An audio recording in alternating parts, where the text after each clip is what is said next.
Alright, here we go with some trickier stuff, where we have kind of messier equations like this. We're going to try to follow this outline of steps of things to do if you're going to try to do it by factoring, as opposed to the other ways we learned before, which was by taking square roots of both sides. We called that extraction of roots.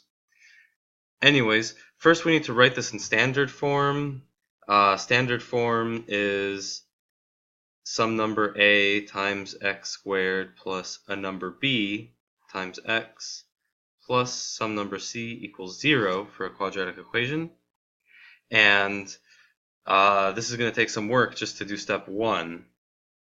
And we've already done a little bit of steps 2 through 4 before.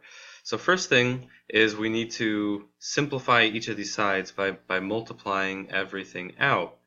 And with the t minus 3 squared, remember it's a common mistake to think that t minus 3, the quantity squared, like so, is the same as t squared minus 3 squared. It doesn't really mean that. Remember, t minus 3 squared, if you forget how it works, just write it out as t minus 3 times itself and FOIL that out, and you'll get t squared minus 3t, that's the t times t and t times negative 3, and then another negative 3t when you do negative 3 times t, and then negative 3 times negative 3 is plus 9. And then you can simplify that to t squared minus 6t plus 9. And just distributing on the right side there, you're going to have 3 times 9 is 27. Then 3 times negative t is minus 3t. So now, to get it in standard form, it means we need to have that 0 on the other side. So let's subtract 27 from both sides. And you can do also a plus 3t from both sides as well.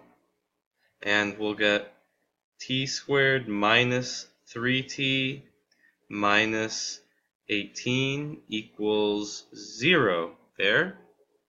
And now that is step 1 is complete. Now have the 0 on one side here, which means we can use the zero factor principle.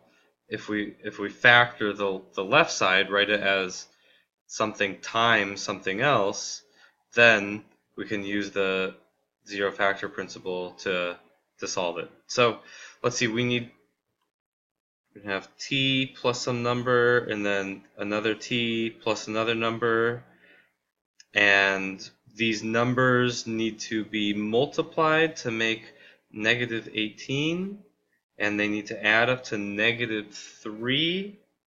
You could try some stuff. It's a good thing to guess and check here. After a while of guessing and checking, you'll end up with hopefully t plus 3 and t minus 6.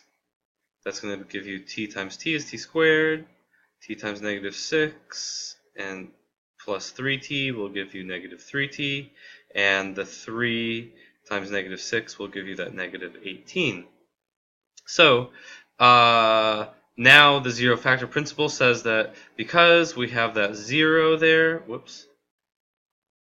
that 0 here, we can set each of the two factors to 0 to see what the solutions are.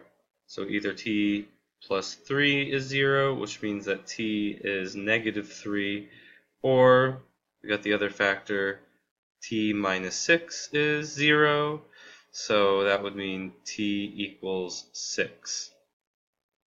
Now, there were sort of a lot of steps here, so you might want to check your solutions in the original equations. T equals negative 3.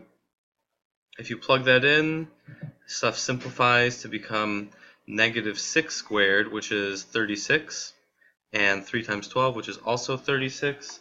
So that sounds good.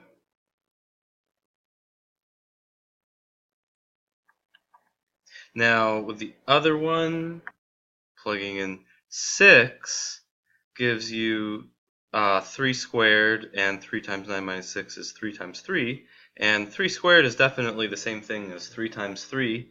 Even if you didn't know that those were both 9, you would know that the definition of 3 squared is 3 times 3. So that's going to go here, and that's the correct solution. All right, so it's not that tricky, but remember, it is important to get 0 on on one side, so that otherwise this step doesn't make sense here. And it's always a good idea to check your solution. And this is actually the most common mistake that algebra students make. There is actually a Wikipedia article about it if you want to look for it. It's called The Freshman's Dream. If you Google or go to Wikipedia and search for The Freshman's Dream, it will be that. And here we are on Wikipedia. I came here because I like this illustration of this idea. It's called The Freshman's Dream. Zoom in here for a bit. Because it would make a lot of things a lot easier if it was true that x plus y to the power n was equal to x to the n plus y to the n. All of our work would be easier. But unfortunately, it doesn't work that way.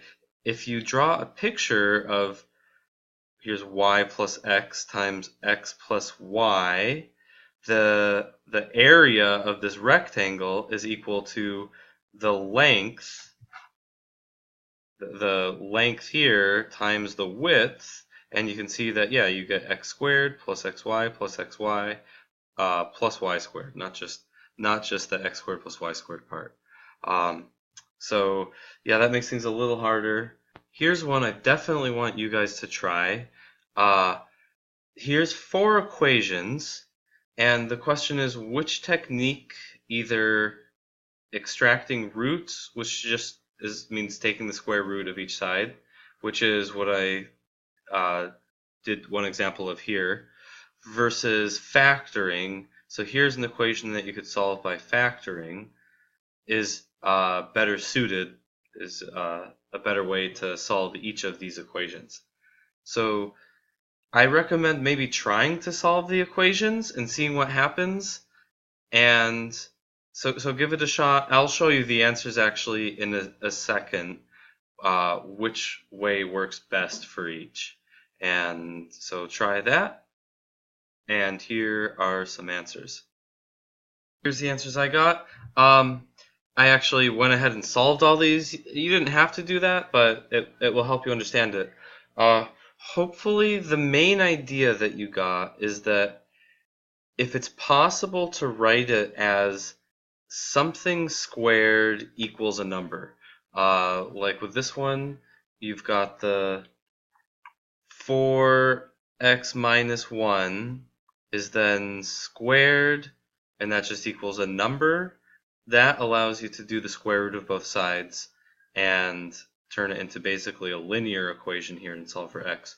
And same thing here. We have the something, or maybe once you get to this step, something squared equals a number. That means you can take square roots of both sides and get a nice simple equation like this.